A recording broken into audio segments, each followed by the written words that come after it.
information about ordering your textbook. Until next time, bye now.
Welcome to WorldNet American Business English. I'm your host, Russ Fast, and this is Program 14. These lessons are based on a special video English course developed by Pace International, headquartered in Portland, Oregon. The course includes video cassettes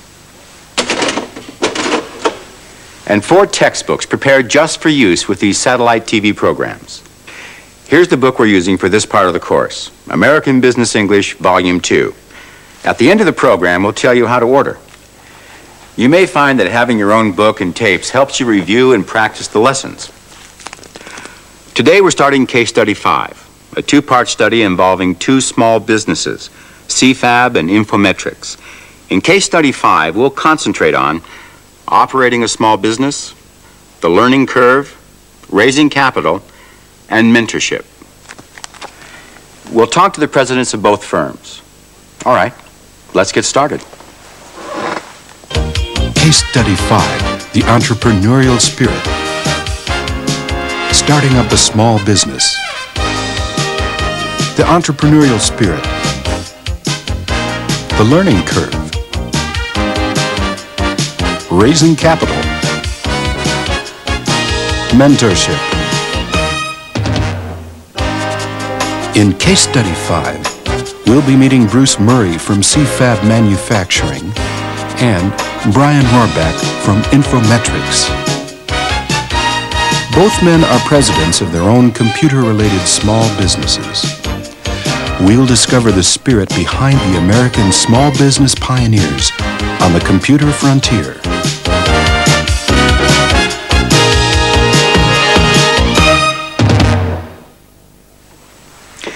Let's drop in on Infometrics President Brian Rohrbeck and his marketing vice president as they discuss a new image for Infometrics. When the conversation replays, you take Brian's part in a role play. Remember, you have to wait for your turn to speak. Ready? Come on in here, Brian. I just wanted to have you take a look at something that I just picked up from the sign makers. Okay, that sounds good. You remember the sign that we discussed having, we were going to have put together for the Pittsburgh conference? Yes? Well, I picked it up yesterday, and I just wanted to show it to you. It's right back here. Oh, wait a minute. Before you go in here, I just want to do something. You remember we were talking a little bit about images earlier and what kind of an image? What kind of an image was it you said you wanted? I want to make sure that we have a high-tech, professional-looking sign because Just we're a come over high-tech, here. professional-looking company. Remember our old sign? Very well. Take a look at the new one here. Oh, that's perfect. That really is nice. Well, what do you think? Does it reflect the kind of image that you wanted to get for the company? High-tech?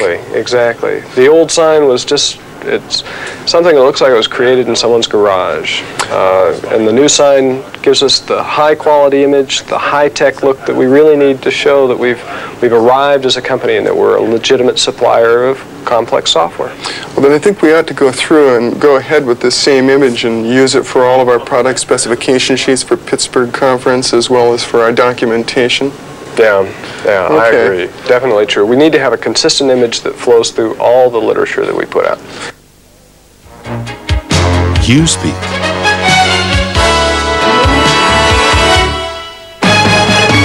Okay, Brian, before you come in, and I want to cover up the new sign so that you can take a look at the old one just to refresh your memory. Remember the old image that we used to have with Infometrics? Now take a look at the new one here and tell me what you think of that. Does this capture what you were trying to project and what you were telling me last week? Okay, well, we're planning then on using this same image, the logo and everything, with all of our promotional materials for the Pittsburgh conference. And if you like the image, we're ready to send the stats out today to the printers.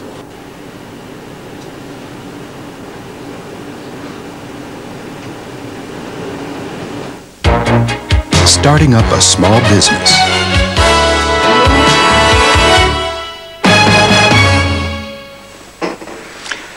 Practicing conversations is fun, isn't it? And important. Now we're going to interview Infometrics President Brian Rohrbeck. Good morning. Good morning. How are you today? Very well, thank you. Could you tell me about your job? Okay. What's your job title? Right now I'm president of a company called Infometrics, which is a software firm that concentrates on developing software solutions to scientific problems. How was Infometrics started? Infometrics was a company that was started in 1978, primarily as a conduit for consulting work of a professor at the University of Washington who invented a field called chemometrics. In the intervening time, what occurred was I'm not used to doing this. That's okay. Go on. Okay. What Professor Kowalski did was, in developing a field of chemometrics, he came up with a series of tools that found use in industry of all types, primarily geared towards laboratory analysis in Fortune 500 firms. The this tool started out as really a service to his consulting customers. And what we've decided is that converting the company focus into a software-oriented company as opposed to a consulting-oriented company was going to be very worthwhile. Moving the horizons of the company beyond just being a simple localized consulting firm to being able to provide international support of software products. This time you'll interview Brian. Again, Brian is pre-recorded. He can't wait for you, so you have to speak right away. Remember, you have to speak first. Ready?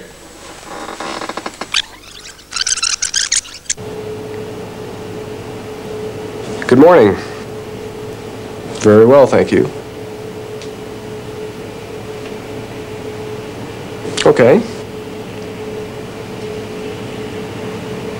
Right now I'm president of a company called Infometrics, which is a software firm that concentrates on developing software solutions to scientific problems. Entrepreneurial spirit. This time you'll interview Bruce Murray, president of CFAB, about his background. The questions you ask will appear on your screen. Like Brian, Bruce is pre-recorded and can't wait for you to speak. You have to speak first. Here we go.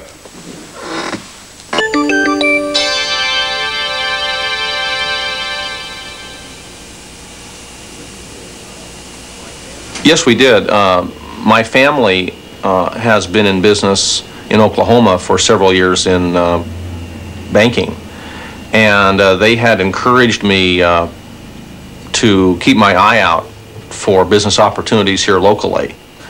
So there's an entrepreneurial spirit in the family.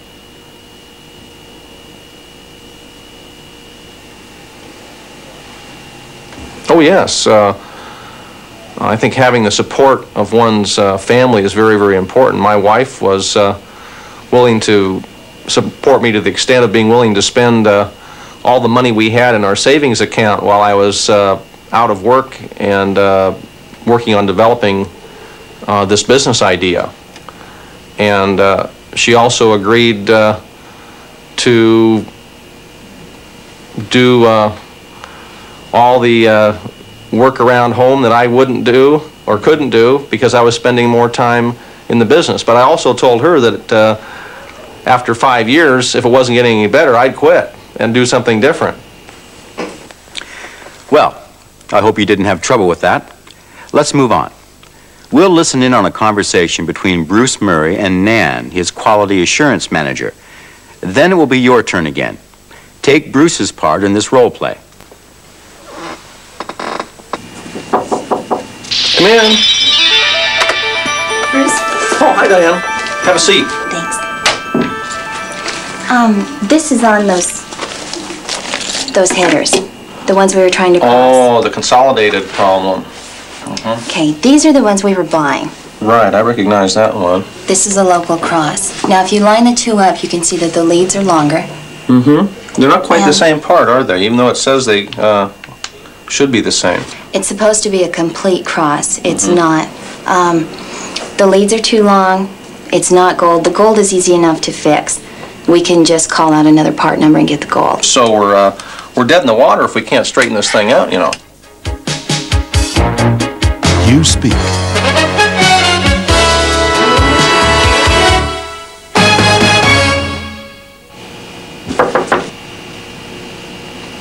Bruce? Thanks.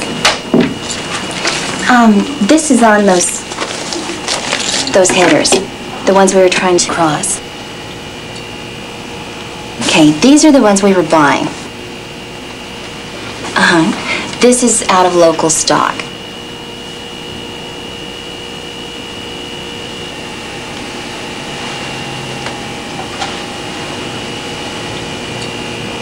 It's supposed to be a complete cross. It's not. The leads are too long. It's not gold. The gold is easy enough to fix. We can just call out another part number and get the gold. But if you try it on the board, you can see that the spacing is just the same. Everything is identical except that lead length.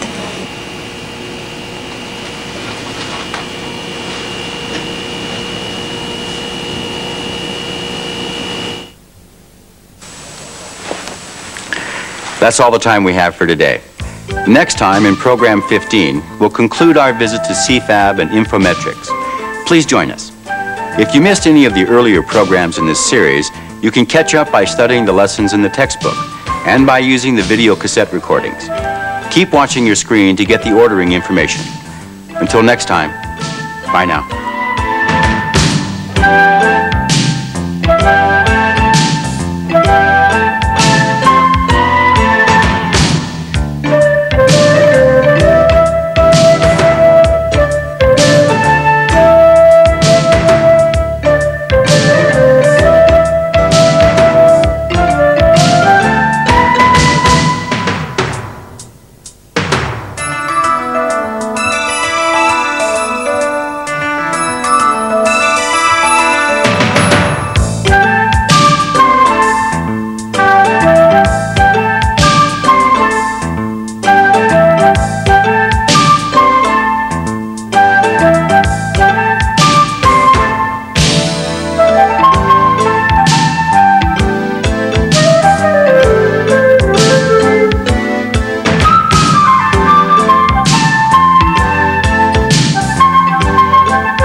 Welcome to WorldNet's American Business English. I'm your host, Russ Fast.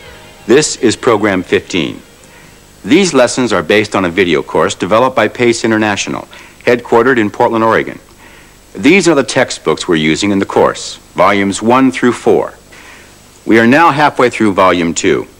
At the end of today's program, we'll give you information on how to get your own books. In our last program, we started Case Study 5. We met Brian Rohrbach and Bruce Murray, two American businessmen. Today, they'll be telling us about the learning curve and about how to find capital financing. We'll also get some advice on mentorship. But before we get into the case study, we'll practice our conversational skills with a short role play. The role play is the continuation of the conversation Bruce Murray was having with his quality control manager, Nan. You'll get a chance to warm up first. Are you ready? Good luck.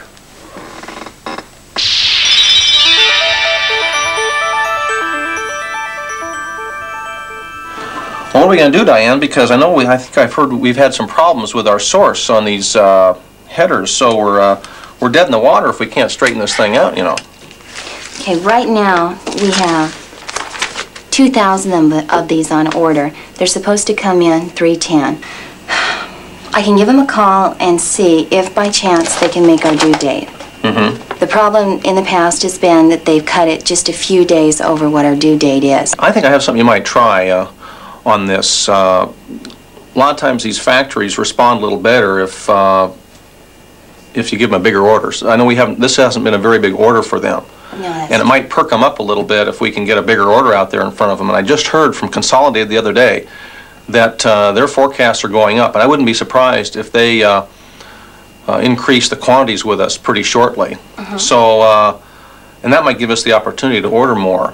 So what you might try to do is go back to the vendor and look at talking to him about a bigger order and see if that wakes him up. You speak.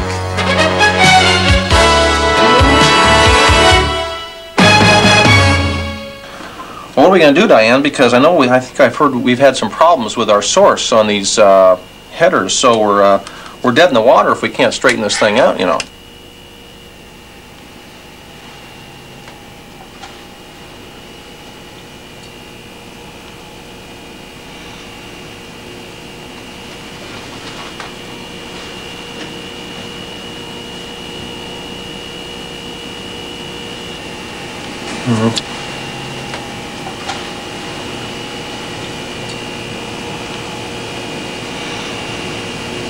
Say, well, I think I have something you might try on this. A lot of times these factories respond a little better if you give them a bigger order. So I know this hasn't been a very big order for them. And it might perk them up a little bit if we can get a bigger order out there in front of them. And I just heard from Consolidated the other day that their forecasts are going up. And I wouldn't be surprised if they increase the quantities with us pretty shortly. So, and that might give us the opportunity to order more. So what you might try to do is go back to the vendor and look at talking to him about a bigger order and see if that wakes him up. The learning curve.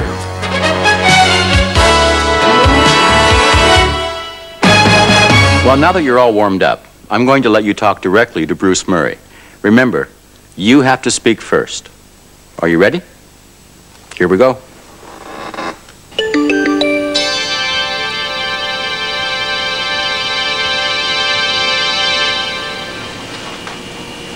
I think one of the most valuable things I learned was the theory of the learning curve. And this was in a production management class taught by a professor that had actually been out working in industry for many years. And apparently the origin of the learning curve can be traced back to airplane manufacturer at the Boeing company here locally.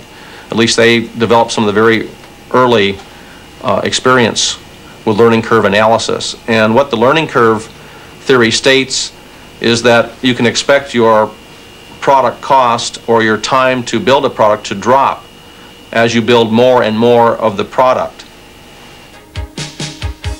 Raising capital.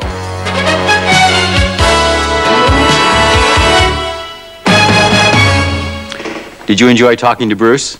I hope so. Now we'll have an interview with Brian Rohrbach. He's the president of Infometrics, remember? He'll talk about raising venture capital. We'll be taking turns with the interview. I'll talk to Brian first, and then it'll be your turn. Here we go. Brian, could you give me some advice on finding venture capital money? What you have to do when you go into a venture capitalist is to be aware of what their particular needs and what their types of investments have been in the past. And you have to cater your presentation to those needs.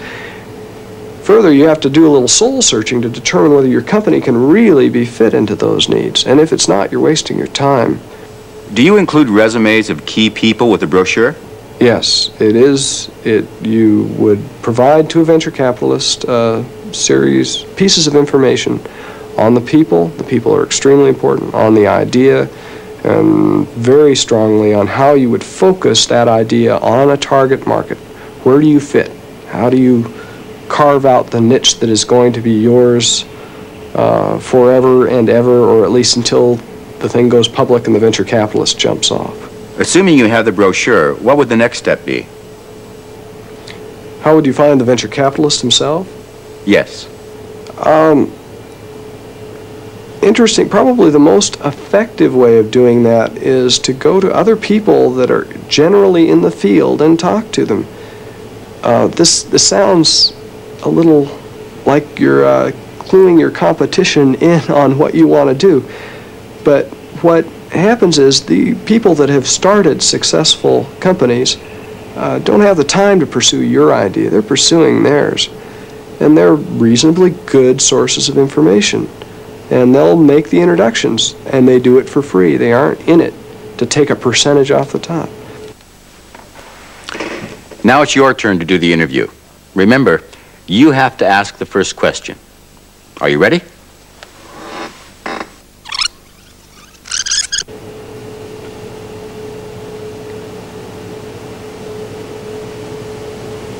Yes, it is. You would provide to a venture capitalist pieces of information on the people. The people are extremely important, on the idea, and very strongly on how you would focus that idea on a target market. Where do you fit? How do you carve out the niche that is going to be yours forever and ever, or at least until the thing goes public and the venture capitalist jumps off?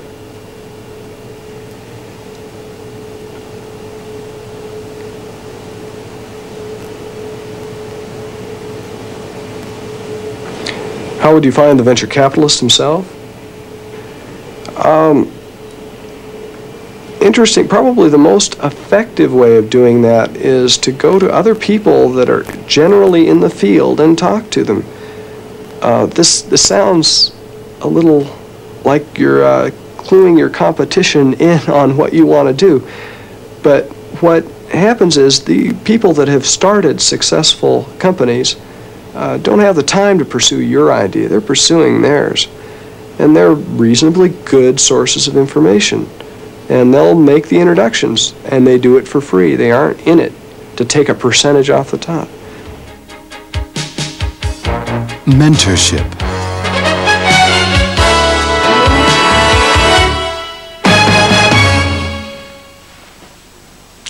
I hope you didn't have any problems in your talk with Brian. Well, I see we're almost out of time for today. But before we go, I want to ask Bruce Murray if he has any personal advice to pass on to us. Bruce, is there anything you wished you might have had to make running your business easier?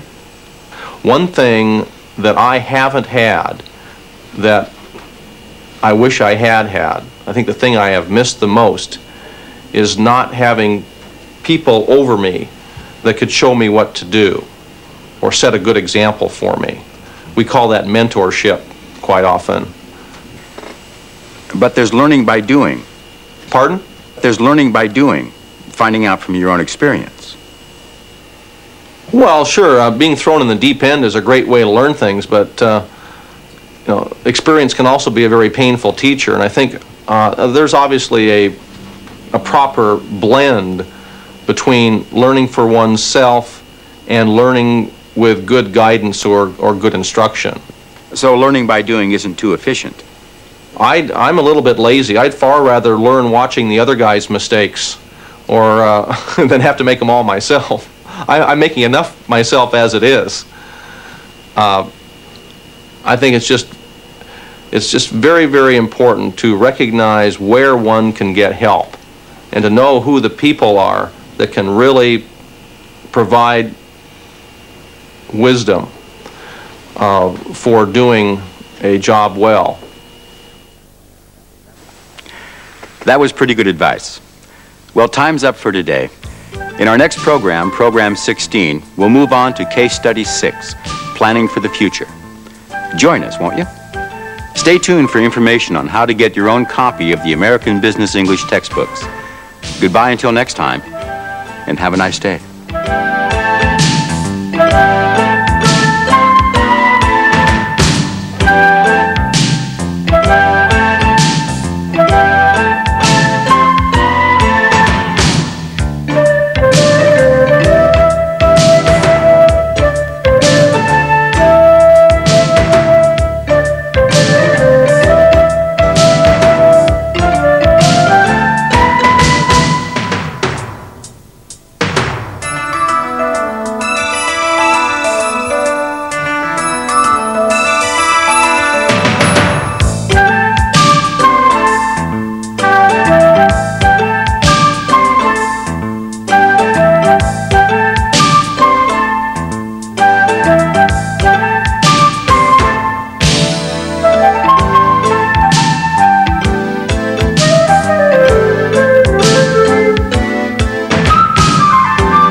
Welcome to WorldNet American Business English. I'm your host, Russ Fast. This is Program 16. Our American Business English lessons are based on a special video English course developed by Pace International, headquartered in Portland, Oregon. These are the textbooks we're using in the course, volumes 1 through 4. We are now halfway through volume 2. There are 14 case studies in this course, and today we'll be looking at case study 6. It takes place at the accounting firm of Cottle and Swanson. Well, let's get started. In case study 6, Planning for the Future, we'll concentrate on two areas: Planning for a Small Business, and the IRS Audit. In the case study, we will visit an accounting firm to find out how a high-tech accountant is helping small businesses become successful. Ready? Here we go. Case Study 6, Planning for the Future. Planning for Small Businesses. IRS Audits.